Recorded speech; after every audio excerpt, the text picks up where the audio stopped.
But most important, 6 October. I'm gonna talk with him. I'm gonna explain to him everything inside the cage. What do you want to say to him inside the cage? Like last fight, when I fight with Yaquinta, I talk with him, I talk with his coaches, I talk with Barboza coaches, I talk with Michael Johnson coaches. Like with him, I'm gonna talk a little bit different. And, you know, make him humble, teach him, sometimes slap him, you know, make him tired. Because, like, when you're always tired, he give up, you know. He try to, like, take you down, you know, oh, please choke me very quickly because I'm tired, like he did with Diaz. But it's gonna be a long night for him. It's gonna be a long night. I'm gonna make him tired and maul him inside the cage. What are you going to say to humble him? You say you want to humble him. What I'm gonna ask him. I'm gonna ask him, hey, where's your boss? Where's your other guys? What happened now? Where's everything? Bring everybody here, you know. We'll see. We'll see. It's gonna be interesting, you know. Sometimes you never know what you wanna say, but like a little bit talk with Dana, with him, you know, crush his hype. So when you guys were at the press conference, Conor said that if you had gotten off that bus, you would be dead and he would be in jail. What do you think would have happened if you would have gotten off that bus? Nobody can say who's gonna die, who's gonna know. Like, this is not his option. This is God's option. Nobody can say, hey, you're gonna die or something like this. How many guys living like after you shoot someone? Like, you cannot control this. And of course, definitely he cannot control this. And you know, who's gonna die? It's like, I don't know, maybe I'm gonna die tomorrow or after tomorrow or today. Nobody knows, you know. But I'm confident, you know, when I watch his eyes, I don't feel nothing. He's like drunk guy, you know. He's like drunk guy. I feel he's like, his face is like this, you know. He nervous, he drunk, and he a little bit white, you know. It's like when you say to Dan, like, no, I'm not gonna touch him. I wanna watch his eyes. And I think I'm here. And I watch his eyes, I feel nothing. I swear to God, I feel like he nervous, he drunk. How are we gonna fight with me 25 minutes? This is not Nate Diaz or this is not Eddie Alvarez or Jose Aldo. This is completely different fighter, you know. If you wanna stop it, you have to kill me. This guy have to kill me. If I see him, if I keep seeing him, I'm gonna keep going. I'm gonna go forward. Don't rush, stay relaxed. You know, give him very good, you know, like crazy time inside the cage. You know, like if we talk about like about my language, I talk my language own Avar. I talk Russian, English, you know, Arabic, and I can talk a lot of language, you know. But he talk only one language, and he talk about, oh, we fight with English Empire, and we like this, we like this, but. What happened with your language? This is, if you love your country, you have to speak with your language. If you love, if you just show up, if you want to show up, oh, I am Ireland, he take flag with him, but you don't talk with your language, you know. You talk English, but never talk about, oh, I am fight with my family fight with English Empire. If you fight, what about your language? So you won't care that it's his? I don't care about this, of course, because I cannot control this. I cannot control this, and I don't want to control this. Whiskey or beer, everything, they can put his face. I don't care about this. Hey, most important, when cage close, let's go. This is most important. I'm waiting for this, you know, and I feel ready. My weight, my shape, it's like my mind, my mental, everything is ready. He's talked about your brother. He's called your father a coward. He has made fun of where you live. Are you going into this fight angry at all? Little bit. But I can control my emotional, you know. He can say whatever he want, you know. Like when some alcoholic guys talking about something, people don't care about this. I don't care about what you're talking about because I know who I am. I know my friends know, my family know, my close people know who I am. And 100% I'm sure he knows too. But he just wanna make me nervous.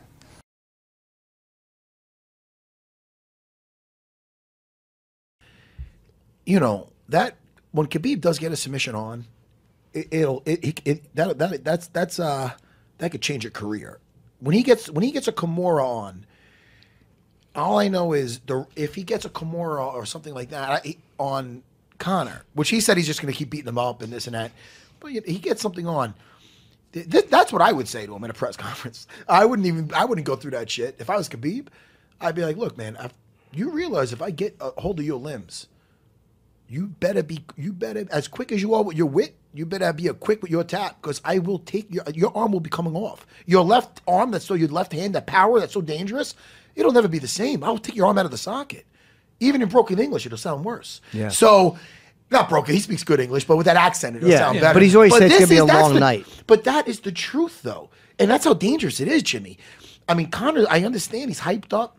And he's listen, I love what he does. You got to admit, it's fun. The press conference is fun. I wouldn't be surprised if he threw a kick.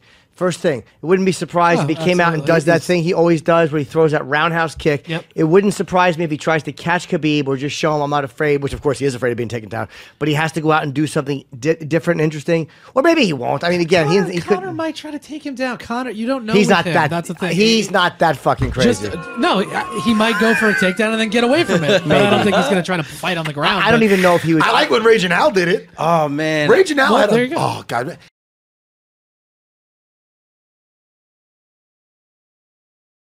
I spent my entire life's work to win those 2 world titles, the 2 UFC world titles.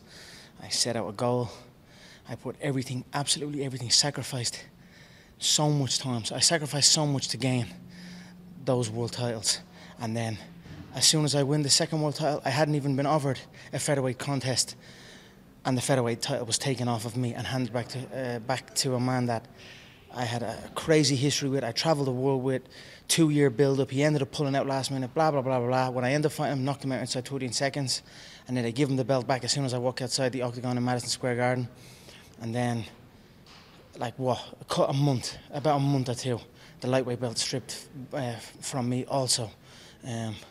So these kind of things irritated me, especially seeing what way it goes, who the belts are given to, who the people who are challenging for the belts, who the person who has the belt is facing to get the belt. Many things irritated me in the game, and then just watching it all unfold, and I just became a lot more hungry to come back and show who the real king is. Is that personal for you, maybe, to go back for that 145-pound belt in the future? I know it meant a lot to you to get it in the first place, and how you're speaking about how it was taken off. There was a rumour that you were willing to step in to fight Frankie Edgar at 145, no bullshit, show up, I'll make the weight, and I'll put an exclamation mark on this. Was that true? Yeah, well, I think that was like, what, 9, it was only a couple of days out, so I said 155 for that one.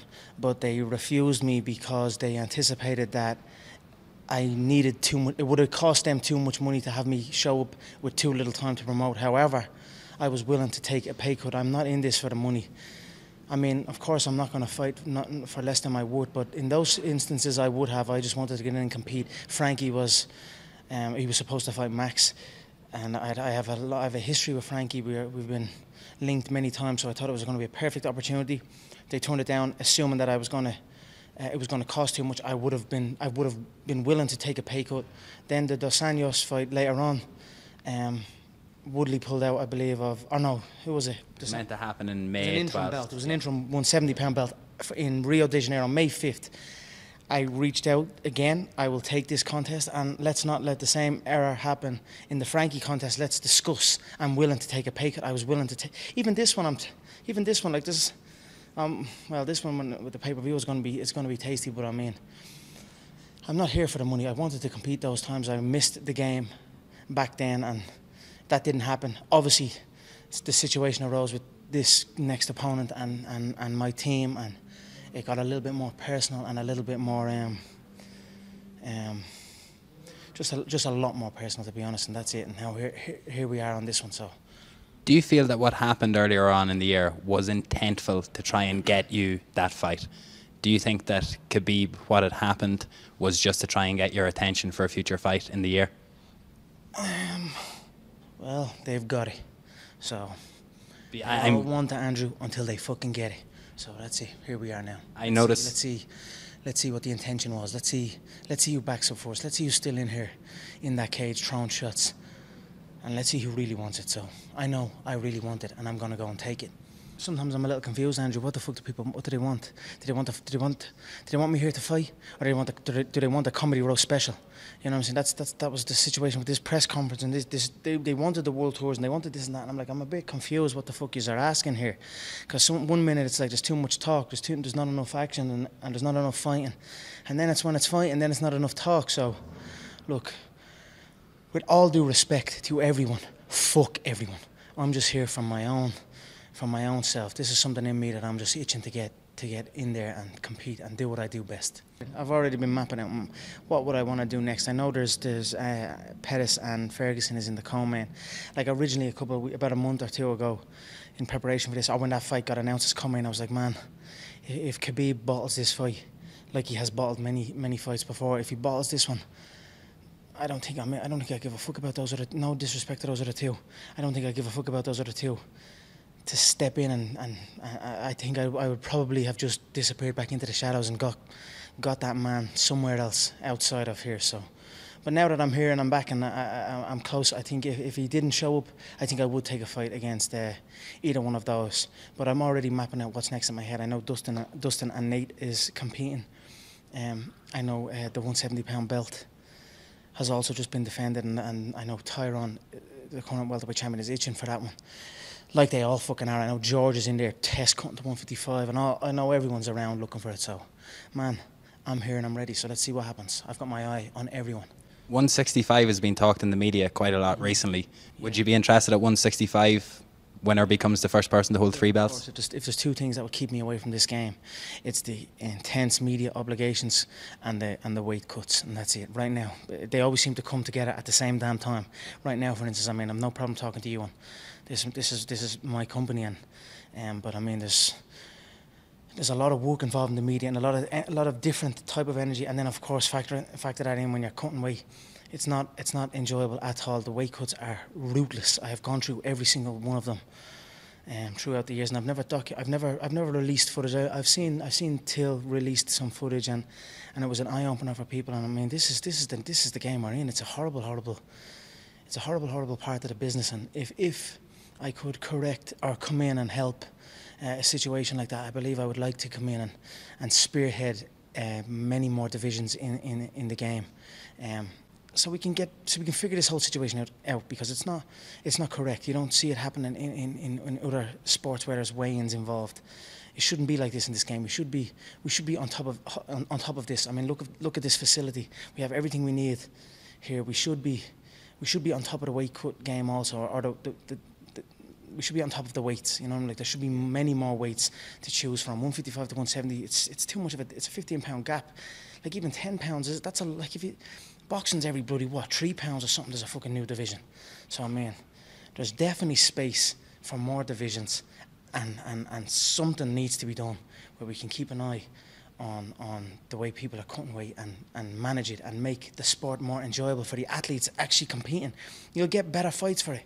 You'll get fighters that are able to do extraordinary things when they are going in full of energy and correctly prepared rather than killing themselves, you know what I mean? So if I could do something, that would be something I would be interested in doing. You tweeted about that after one of Joanna's fights. You said this lady hasn't even cooled down yet, and you're asking her what's next. You don't appreciate the weight cut, the fight, all of that. And you know what? Then the fighters aren't the cleverest people in the world either when it comes to that, because they're so full of adrenaline that and I've been there myself. Post fight, you get a win, you go backstage. Journalist number 1 is like, hey, did you hear dickhead said on Twitter that fight was no good and this and that and the other. What are you going to say to this guy, and when's this fight taking place? And you're sitting there forgetting what you just came through those last couple of weeks, the heavy weight cut, the heavy fight itself, all the camp, all your injuries. You're full of adrenaline. You've been put in the spot by journalist number 1, and you just answer, and it's like, and then your balls deep in another one again. So it's like, I mean, we've got to be a bit more clever about it. You know, you've got to be sharp in your thinking and correcting your approach of where you want to go. And I mean, that only comes with experience also. I mean, watch, I'll step out of that damn cage on October 6th and someone will write something, and journalist, whoever, will say it to me as well, and I'll be like, right, let's go, and that's the way it is, but that's the business we're in. But Look, it's a crazy game. Well, I appreciate the time 7 days out. Now, John Kavanagh was on the fence. Is Conor McGregor on the fence for a prediction for the fight next week? How is it going to happen? I think I'm going to turn him into a bobblehead, to be honest. I mean, it's personal, but it's the same. It's always a little personal, but in there, it's just like I say, it's a blank face and a new body. So, but I predict, I see his head. I see him turning into a bobblehead when I hit him. I feel his brain is going to rattle when he gets a clatter off me. So, that's what I'm keeping in my head. But like I said to someone else, I am a veteran now. I will be prepared for 5 rounds. I will be prepared for any scenario, and that's it. I'm well trained. I've put in the work, and we're confident going in, no matter where it goes.